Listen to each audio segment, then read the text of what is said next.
देखा करो, आरज़ू है मैं तुझसे देखा करो, आरज़ू है मैं तुझसे देखा करो। যদি তোরা দেখতে না পারি, এই জীবনের আশা মিটবে না, কলিজা ঠান্ডা হবে না। আল্লাহু আকবার। পাঁচ নাম্বার নামাজি যারা, এরা নামাজের ভিতরে মজা পায়, এমন মজা পায় নামাজ পড়তেই ভালো লাগে, কিছু ভালো লাগে না।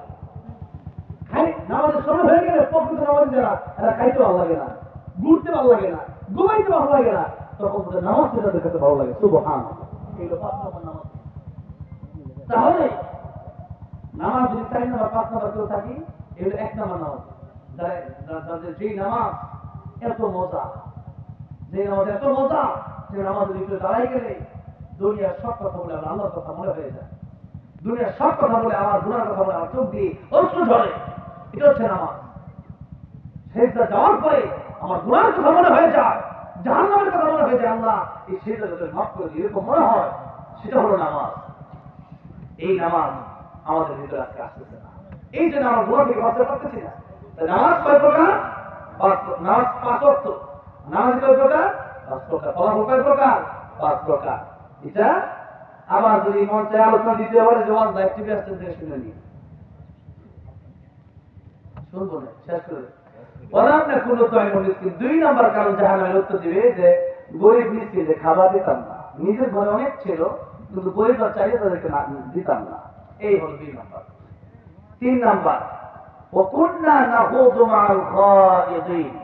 ও হেতু আড্ডা যারা দিত তাদের সাথে আমরা আড্ডা দিতাম, গীবত করতাম, সমালোচনা করতাম, কিন্তু সুবহানাল্লাহ বলা হইতাম না। গীবত যারা করবে এদের 2টা খুবই ছোট্ট একটা ঘটনার মধ্যে শেষ করে দেব। ইমাম সুফিয়ান সাওরি রাহমাতুল্লাহি আলাইহি, তিনি অনেক বড় ইমাম, আল্লাহর ওলি।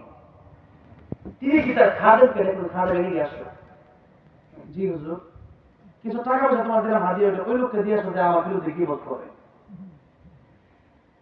তো খাদেমকে কি বলেন, হুজুর টাকা পয়সা দিলে আমার দিলেন, তারা দিলেন, মানে কারণটা কি? সে তো আপনার বিরুদ্ধে গীবত করে, আপনার বিরুদ্ধে সারাদিন বিভিন্ন জায়গায় আপনার বিরুদ্ধে বদনাম বলে। উনি বললেন, ইমাম সুফিয়ান সাওরি বলতেছেন, সে আমার বদনাম বইলে আমার যত উপকার করে, আমার মা বাবা এত উপকার আমারে করে না। কেমনে? মা বাবা তার অবশ্যই বেশি। ওয়া ক্বাদা রাব্বুকা আল্লা তা'বুদু ইল্লা ইয়্যা ওয়া বিল ওয়ালিদাইনি ইহসানা। আল্লাহ ইয়াবুদুল্লাহ পিতামাতার খেদমত ফরজ করেছেন। পিতামাতার দাম কেমন? নবী বলেন, একবার তোমার মা আর বাবার দিকে একবার তাকাইবা, একটা কবুল হবে, সব তোমার আল্লাহ দিয়ে দিবেন। সুবহানাল্লাহ। সাহাবীরা বলে 100 যদি থাকে, নবীকে 100 বার তাকাইলে 100 কবুল হবে, সব পাইবা। সুবহানাল্লাহ পিতেন না তো, কারণ সবাই বড় লোক, বুঝেন না? হজ করতে সবাই আছে। দেখেন আরেকটা সহজ উদাহরণ দিই, নামাজ হলো 2 ইবাদত, জাকাত হচ্ছে 8 ইবাদত। এগুলো আওয়াজ করতে গেলে সারা রাত শেষ হইতো না, আওয়াজ আমি শেষ করতে তাড়াতাড়ি, তাও না বোঝালে তো বুঝতে পারো না। নামাজ আপনাকে মসজিদে গিয়ে পড়তে হবে। আপনি দেখবেন 10 টাকা দেখবেন, আমার নামাজ তুমি ফিরে দিবে, নামাজ হবে? আমার 10 টাকা জাকাত ফল হয়েছে, আমি 10 টাকা জাকাত না দিয়ে এখন 10,000 টাকা রে, 10 টাকা নামাজ হবে কি মনে করেন? নামাজ জাকাত দেয় হবে, জাকাত দিলে আপনার টাকা দিয়ে দিতে হবে, ধন্যবাদ রূপায় দিতে হবে। আপনি নামাজ পড়লে জাকাত হবে না। একটা দৈহিক ইবাদত, একটা আর্থিক ইবাদত। আর হজটাকে আমরা কত, হজ হইল দৈহিক এবং আর্থিক উভয়টার সমন্বয়ে যে ইবাদত হয়, ওই ইবাদতের নাম হচ্ছে হজ।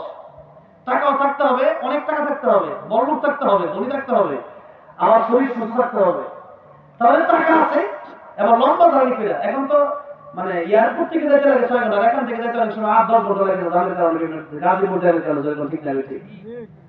তাহলে দেখেন, তাই লম্বা জার্নি করে সেখানে যেতে হবে, তওয়াফ করতে হবে, সাই করতে হবে, মিনা যেতে হবে, মুজদালিফা যেতে হবে, আরাফার মাঝে যেতে হবে, কোরবানি করতে হবে। এত কাজ করার পরেও হজ কবুল হয়েছে কিনা গ্যারান্টি নাই। এইবার বলেন, হজ তো ফরজ হজ জীবনে একবার হইলো, বছরে এমনি পরে হজ করা যায়, বছরে কয়বার হজ করা যায়? বছরে একবার। আর বাকি উমরা করতে হলে হজ না, হজ একবারই করা যায় নির্দিষ্ট সময়ে। তাহলে নির্দিষ্ট সময় আপনি হজ করলেন, হজ একবার করা যায়।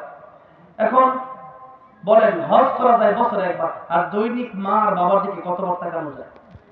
বলেন অসংখ্য বার তাকানো যায়। তখন ঠিক হবে, সেই মা বাবার দিকে তাকানো গেলে কবুল হবে, সওয়াব হয়। আর আমাদের টাকা পয়সা নাই, কিন্তু অনেকে মা বাবা আছে, কিন্তু আমরা মা বাবার দিকে তাকাই না।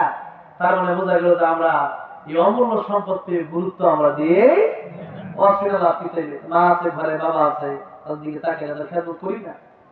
আমার ভাইরা, আমার বাবাজিরা, মা বাবার কাছ থেকে দোয়া নেন, হুজুরের কাছ থেকে দোয়া নিয়ে না নিয়ে মা বাবার কাছ থেকে দোয়া নেন। আমি অসুস্থ, শুই না, গতকালকে অসুস্থ হয়েছি, শুই না, কেউ আসলো না। মা সকালবেলা আমার না বিলাই চলে আসছে আমার বাসায়, গ্রাম থেকে শহরে চলে আসছে, আমার জন্য খাবার টাবার রান্না করে নিয়ে চলে আসছে। ওয়াজ মহিলা আসার আগে 3টা সোনা দিয়ে আমার বিদায় দিল। এই যে মা দোয়া দিয়েছি, ও আলোচনা করতেছে, এখন আলহামদুলিল্লাহ সুস্থ। আমি সুস্থ হয়ে গেলে যখন দেখি আমার ওষুধে কাজ হয় না, কিছুতে কাজ হয় না, আমি মার এখন তুমি দোয়া করো। মা যখন দোয়া করে আমি কিছুক্ষণের ভিতরে সুস্থ হয়ে যাই। ডাইরেক্ট আমার ডাইরেক্ট আমি প্রমাণ পেয়েছি। সেই প্রমাণ আপনারা পান না কেন? মা ডাকে, কিরা আলামি আব্দুল্লাহ, আপনি আপনি কি করেন? দাও তুমি কেমন? হ্যাঁ, যে মা 10-15 দিন পেটে রাখলো আল্লাহ নবী একবার কবরে পাশে দিয়ে যাচ্ছে, কবর আজাব পায়। নবী 3 বার দোয়া করে, দোয়া কবুল হলো না। লম্বা ঘটনা বলবো না, শুধু একটু কথা বলে দিই। আল্লাহ বলেন, ও জিবরাইল আমার নবীর কাছে যাও, দিয়ে বলবো আমার নবী কিয়ামত পর্যন্ত দোয়া করলে কবুল হবে না যতক্ষণ তার মা তারে মাফ না করবে, তার মায়ের সাথে সম্পৃক্ত।